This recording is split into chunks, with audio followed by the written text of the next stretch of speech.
এক রাত্রির বৃষ্টিতে যেমন আমাদের ঘরে জল ঢুকিয়ে দিয়েছিল, আর এটা হচ্ছে আগের দিনের, মানে এক তো জল জমে আছে, তার উপরে আরও বৃষ্টি হচ্ছে। তো দেখো রাস্তাঘাট আরও ডুবে গেছে, মানে জলের তো আরও বেশি বেড়ে গেছে।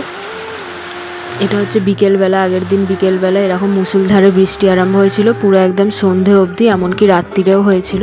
আর এটা হচ্ছে পরের দিন সকালবেলা, দেখো কতটা জল বেড়ে গেছে। ছোটোবেলায় যখন স্কুলে যেতাম, এরকম জল পড়লে, জল জমে থাকলে যেমন মজা লাগতো, এখন আর সেই জিনিসটা হয় না।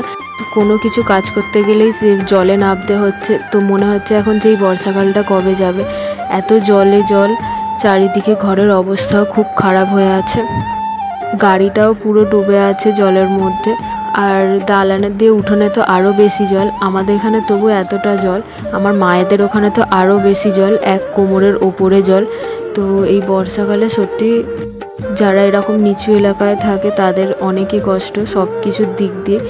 এমনকি আমরা বিছানা দিয়ে যে নামবো সেখানেও জল। আমার শাশুড়ি মা গেছে দেখো ওই কলের ওখানে জল আনতে। এটা হচ্ছে বিকেলবেলার দিকে, এই যে গরুগুলোকে নিয়ে যায় যেহেতু জলার ধারে ঘাস খেতে, বিকেলবেলাটা করে ওদেরকে সব নিয়ে আসছে ঘরে, ওরাও জল ভেঙে ভেঙে যাচ্ছে।